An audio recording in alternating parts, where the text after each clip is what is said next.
Joseph retired S P telephone line ചേരുകയാണ്. Shri George Joseph, ഇപ്പോൾ ഈ ഏലിയാമ്മ തിരോധാനവും ഒക്കെ പോലീസിന് നേരത്തെ അറിയാവുന്ന കാര്യങ്ങൾ തന്നെയാണ്. ഈ സെബാസ്റ്റ്യനുമായി കണക്ട് ചെയ്ത കാര്യങ്ങളും പോലീസിന് നേരത്തെ കിട്ടിയിട്ടുണ്ടാകുമല്ലോ.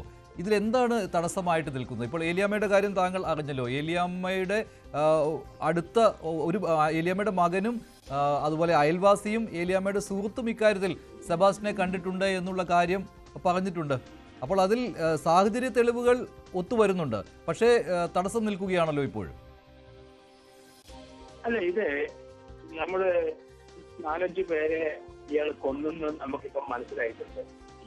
അതിന് ചില പോലീസ് ഉദ്യോഗസ്ഥന്മാർ കൂട്ടുനിന്നു. അടിയന്തരമായിട്ട് ഇയാളുടെ ഏതെങ്കിലും ഒരു കേസ്, എനിക്ക് തോന്നുന്നു ജയിലമ്മ കേസിനകത്ത് ഒരു കേസ് കംപ്ലീറ്റ് ആയിട്ട് എവിഡൻസ് ഉണ്ട്. അപ്പൊ ആ കേസിനകത്ത് എത്രയും പെട്ടെന്ന് ഇയാൾക്ക് ഒരു കുറ്റച്ചാർജ് കൊടുക്കണം. കാരണം അങ്ങനെ അതിന് കൂട്ടുന്ന പോലീസ് ഉദ്യോഗസ്ഥന്മാരെ പ്രതിയാക്കണമെന്നാണ് ഞാൻ പറയുന്നത്. ഇതിനകത്ത് അവിടുത്തെ ഒരു SP യും അതുപോലെ പിന്നീട് അങ്ങനെ DIG കണ്ടാകുമെന്ന് തോന്നുന്നു. ഒരു SP യും അവിടുത്തെ ഒരു DYSP ഒക്കെ ഇതിനകത്ത് പങ്കുചേർന്നിട്ടുണ്ട്, പണം പറ്റിയിട്ടുണ്ട്. അപ്പൊ ഏതെങ്കിലും ഒരു കേസ് ഇങ്ങനെ വ്യാപകമായി അന്വേഷണം മുന്നോട്ട് പോകുന്നതിന് മുമ്പ് ഏതെങ്കിലും ഒരു കേസ് ജയിലമ്മ കേസ് എനിക്ക് തോന്നുന്നു അതിരമ്പഴയിലുള്ള ആ കേസിനകത്ത് മിക്കവാറും എല്ലാ എവിഡൻസുകളൊക്കെ വന്നതായിട്ടാണ് നമ്മൾ മനസ്സിലാക്കുന്നത്. ആ കേസെങ്കിലും അടിയന്തരമായിട്ട് ചാർജ് ഷീറ്റ് കൊടുക്കണം.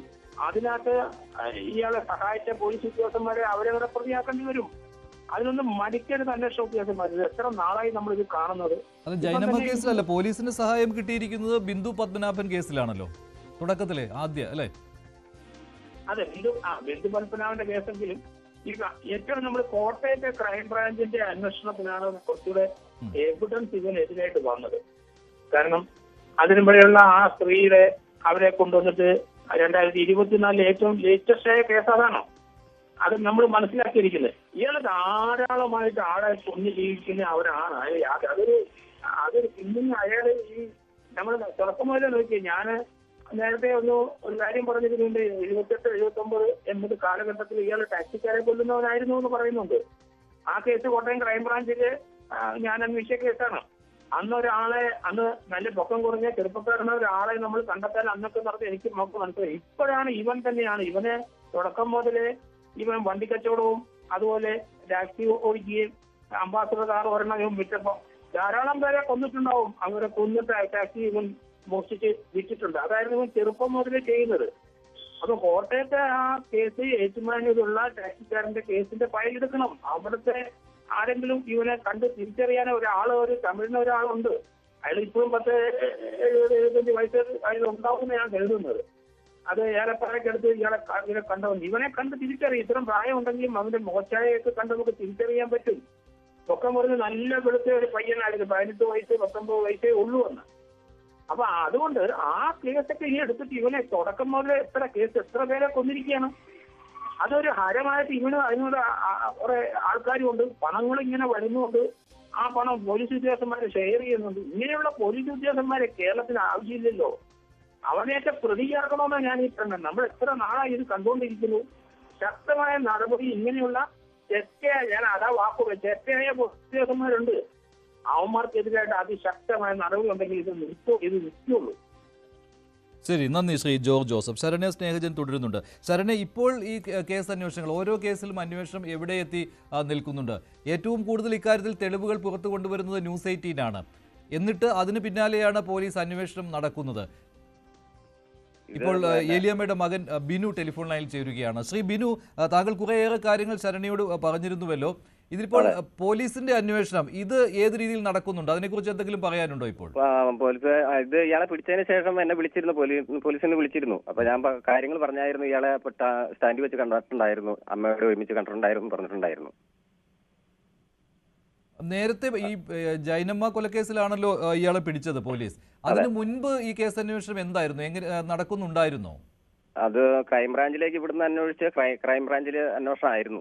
ഇടയ്ക്ക് വർഷത്തിലൊക്കെ ഒന്ന് വിളിക്കുകയോ ചോദിക്കുകയോ പറയുകയൊക്കെ ചെയ്യുമല്ല, അന്വേഷിക്കുന്നുണ്ട്. പുരോഗതി ഒന്നും ഇതുവരെയായിട്ടും ഉണ്ടായിട്ടില്ല. ഈ സെബാസ്റ്റ്യനെ ഈ അറസ്റ്റിലായതിനു ശേഷമാണോ സംശയം? പോലീസ് വിളിച്ചപ്പോഴാണ് ഒരു സംശയം ഉണ്ടായത്, ഇങ്ങനെ ഒരാളെ ഉണ്ടെന്നുള്ള സംശയം ഉണ്ടായത്. അങ്ങനെയാണ് എനിക്ക് ഉണ്ടായത്. അന്ന് അറിയില്ലായിരുന്നോ ഈ സെബാസ്റ്റ്യൻ ഇങ്ങനെ ഒരു ആൾ അമ്മയുമായിട്ട് അടുത്ത ബന്ധമുണ്ടായിരുന്നു, അങ്ങനെയുള്ള കാര്യം അറിയില്ലായിരുന്നോ? അങ്ങനെ ഒരു കാര്യം അറിയില്ലായിരുന്നു. ഇയാളെ കണ്ടിട്ടുള്ളതല്ലാന്ന് വേറെ കാര്യങ്ങൾ അറിയില്ലായിരുന്നു. ഈ സംശയമില്ലല്ലോ ഇപ്പോൾ അല്ലേ, സെബാസ്റ്റ്യൻ തന്നെയായിരുന്നു അന്നുണ്ടായിരുന്നത് അല്ലേ? സെബാസ്റ്റ്യൻ തന്നെയായിരുന്നു കൂടെയുള്ളത്, ഉം, ഉം. കണ്ടിട്ടുള്ളത്. ഇതിപ്പോൾ പോലീസ് ഇപ്പോൾ താങ്കളിൽ നിന്ന് വിവരങ്ങൾ ശേഖരിച്ചതിന് ശേഷം അന്വേഷണം നടക്കുന്നുണ്ടോ? മറ്റുള്ളവരിൽ നിന്ന് മൊഴി എടുത്തിട്ടുണ്ടോ? അത് അറിയാവോ? അതിനെപ്പറ്റി എന്തെങ്കിലും കാര്യങ്ങൾ പറയുന്നുണ്ടോ പോലീസ്? 2 പ്രാവശ്യം എന്നെ വിളിച്ചതല്ലാണ്ട് വേറെ ഒന്നും പറയുകയൊന്നും ചെയ്തിട്ടില്ല ഇതുവരെയായിട്ടും. അന്വേഷിച്ചതായിട്ട് അറിവില്ല. ഈ പോലീസ് വിളിച്ചപ്പോഴാണോ അറിയുന്നത് സെബാസ്റ്റിനെ കുറിച്ച്, അതോ ഈ പത്രങ്ങളിലൊക്കെ കണ്ട് മനസ്സിലായിരുന്നു അന്ന് ഈ ജൈനമ്മ കൊലക്കേസൊക്കെ പത്രങ്ങളിൽ വാർത്തയായിരുന്നു? അന്നേരം സംശയം തോന്നിയായിരുന്നു. അപ്പൊ ഇന്നടത്തൊക്കെയാ താമസിച്ചുകൊണ്ടിരുന്നതെന്ന് പറഞ്ഞപ്പോഴാണ് സംശയം ബലപ്പെട്ടത്. ഏറ്റുമാനൂരൊക്കെ പുള്ളി താമസിച്ചിരുന്നല്ലോ. അവിടെ ഈ തൊടുപുഴയിൽ വരുമ്പോൾ, തൊടുപുഴ ഇത് കൂത്താട്ടുകുളത്താണല്ലോ, തൊടുപുഴയിൽ കൂത്താട്ടുകുളത്ത് ഈ സെബാസ്റ്റിന് മറ്റ് ബന്ധങ്ങൾ ഉണ്ടായിരുന്നു, മറ്റ് ആളുകളുമായിട്ട് ബന്ധങ്ങൾ ഉണ്ടായിരുന്നു, അതിനെപ്പറ്റി എന്തെങ്കിലും അറിയാമോ? അതിനെപ്പറ്റി ഞാൻ 2-3 പേര് ചോദിച്ചു. അവരിപ്പോ സാധാരണ 2-3 ബ്രോക്കർമാരോടൊക്കെ ചോദിച്ചു കഴിഞ്ഞപ്പോ അവരെ പറ്റി പറയാനൊക്കെ മടിയാണ് അവർക്ക്.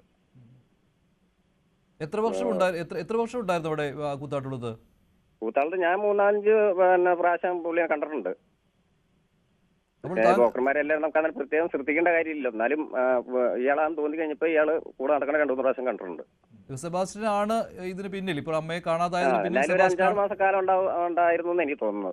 അമ്മയെ കാണാതായതിന് പിന്നിൽ സെബാസ്റ്റ്യൻ ആണ് എന്ന് സംശയിക്കുന്നുണ്ട് താങ്കൾ പൂർണ്ണമായിട്ടും അല്ലേ? പരിപൂർണമായിട്ട് സംശയിക്കുന്നുണ്ട്. വേറെ ആരെങ്കിലും ഉണ്ടായിരുന്നോ സെബാസ്റ്റിന്റെ കൂട്ടുകാരായിട്ടോ? അങ്ങനെ സംശയമുണ്ടോ ആരെങ്കിലും? അങ്ങനെയില്ല. അമ്മയുടെ കൂടെ 2-3 പ്രാവശ്യം കേൾക്കുന്നുണ്ട്. ബ്രോക്കർമാരാണല്ലോ, അപ്പൊ അങ്ങനെയൊക്കെ കണ്ടിട്ടുള്ളതല്ലാണ്ട് വേറെ അറിയില്ല. ശരി. ഏലിയമ്മയുടെ മകൻ ബിനു ആണ് സംസാരിച്ചത്. ബിനു പോലീസിന് മൊഴിയും കൊടുത്തിട്ടുണ്ട്. സെബാസ്റ്റിനെ തിരിച്ചറിഞ്ഞിട്ടുണ്ട്, ഫോട്ടോ കണ്ട് തിരിച്ചറിഞ്ഞിട്ടുണ്ട്. അമ്മയോടൊപ്പം അന്നുണ്ടായിരുന്നയാളാണ്. 2018 ജൂലൈയിലാണ് ഏലിയമ്മയെ കാണാതാകുന്നത്. ശരണ്യ സ്നേഹജൻ ചേരുന്നുണ്ട് വിവരങ്ങളുമായി. ശരണ്യ, കൃത്യമായിട്ടും വെളിപ്പെടുത്തലുകളെല്ലാം കൃത്യമാണ്, എല്ലാം പരസ്പരം യോജിക്കുന്നുമുണ്ട് മൊഴികൾ. പക്ഷേ പോലീസിന് മുന്നിൽ ഇപ്പോഴും കടമ്പകൾ ഏറെയാണല്ലോ. കാരണം ഈ ഏലിയമ്മ എവിടെ എന്നുള്ള കാര്യത്തിൽ ഇപ്പോഴും ഒരു സ്ഥിരീകരണത്തിലേക്ക് എത്താൻ പറ്റിയിട്ടില്ല.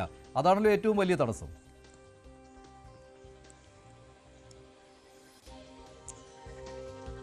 മഞ്ജുഷ്, ഇതിൽ കാര്യക്ഷമമായ രീതിയിൽ ഒരു അന്വേഷണം നടക്കുന്നില്ല എന്നുള്ളതാണ്. എന്തുകൊണ്ടാണ് ഇങ്ങനെ ഒരാളുടെ ഇയാളെ ഐഡന്റിഫൈ ചെയ്യാൻ, പ്രത്യേകിച്ച് കൂത്താട്ടുകുളം എന്ന് പറയുന്ന പ്രൈവറ്റ് ബസ് സ്റ്റാൻഡ് കേന്ദ്രീകരിച്ച് നിരവധി ബ്രോക്കർമാരുണ്ടായിരുന്നു. നമ്മൾക്ക് തോന്നുന്ന ഒരു കാര്യങ്ങൾ പോലും പോലീസ് എന്തുകൊണ്ട് ആ രീതിയിലുള്ള ഒരു അന്വേഷണം, നമ്മളിപ്പോൾ കൂത്താട്ടുകുളം പോലീസിനോട് അന്വേഷിച്ചപ്പോൾ അവർ പറഞ്ഞത് മറ്റാരും ഡിറ്റക്ട് ചെയ്തിട്ടില്ല, അല്ലെങ്കിൽ ഇയാൾ ഐഡന്റിഫൈ ചെയ്തിട്ടില്ല എന്നുള്ള കാര്യം പറയുന്നുണ്ടായിരുന്നു. പക്ഷേ നമ്മൾക്ക് ഈ ചിത്രം കൊണ്ടുപോയി തന്നെ അവിടെ നടത്തിയ അന്വേഷണത്തിൽ ഒരു പരിചയമില്ലാത്ത ആളോട് നമ്മൾ സംസാരിച്ചപ്പോൾ തന്നെ ഇയാളെ കണ്ടിട്ടുണ്ട് എന്നുള്ള കാര്യം സ്ഥിരീകരിക്കപ്പെടുന്നുണ്ട്. അങ്ങനെ ഒരു സമഗ്രമായ കാര്യക്ഷമമായ ഒരു അന്വേഷണം ഇതിനകത്ത് വേണം എന്നുള്ളതാണ് ന്യൂസ് 18 പറയാനുള്ളത്. കാരണം ഈ രീതിയിൽ നമ്മൾ കൂത്താട്ടുകുളത്തേക്ക് എത്തുമ്പോൾ കൂത്താട്ടുകുളം ബസ് സ്റ്റാൻഡിലൊന്നും അവരുടെ ഉണ്ടായിരുന്ന ആൾക്കാർക്കൊന്നും നമ്മൾ മാധ്യമപ്രവർത്തകരാണോ ഒന്നും അറിയില്ലായിരുന്നു. അവരോട് നമ്മൾ ഇത്തരം കാര്യങ്ങളൊക്കെ അന്വേഷിക്കുന്നു. വർഷങ്ങളായി അവിടെ ഉള്ള ആളുകളെ നമ്മൾ ആദ്യം കണ്ടെത്തുന്നു. അവിടെ ഈ 2018 കാലയളവിലുള്ള ആളുകളെ കണ്ടെത്തുന്നു. അങ്ങനെയാണ് അവിടെ ഉണ്ടായിരുന്ന കപ്പലണ്ടി വിൽക്കുന്ന ആളുകളോടും ഒപ്പം തന്നെ ഈ കടയിലോട്ടുമൊക്കെ നമ്മൾ എത്തുന്നത്. ഇതിനപ്പുറത്തേക്ക് ഷൈനി എന്ന് പറഞ്ഞ മറ്റൊരു ചേച്ചി തൊട്ടടുത്തൊരു വീടുണ്ട്, അവരുടെ വീട്ടിലൊക്കെ നമ്മൾ പോയി. അപ്പോൾ അവിടെയൊക്കെ ഈ പറഞ്ഞ സാഹചര്യത്തിൽ ഈ ആളുകൾ, അതായത് മേരി എന്ന് പറയുന്ന സ്ത്രീ പറയുന്നത് കാണാതാകുന്ന അന്നത്തെ ദിവസവും അവിടെ ആ കടയിൽ ഇവരെത്തിയിരുന്നു, ഏലിയാമ്മ എത്തിയിരുന്നു, മുറുക്കാൻ വാങ്ങി പോയതാണ്. പിന്നെ സെബാസ്റ്റ്യൻ ആ സ്ഥലത്ത് സെബാസ്റ്റ്യനെ കണ്ടിട്ടുണ്ട്, അയാൾ ഇരിക്കുന്നത് അവിടെ കണ്ടിട്ടുണ്ട്, അയാൾ അവിടെ വരാറുണ്ടായിരുന്നു എന്നുള്ള സ്ഥിരീകരണം ഉണ്ടാകുന്നു. പക്ഷേ ബേബി മത്തായിയുടെ പ്രതികരണം കേൾപ്പിച്ചതാണ്. ബേബി മത്തായി ഏലിയാമ്മയുടെ അയൽവാസിയാണ്. ശ്രീ ബേബി മത്തായി,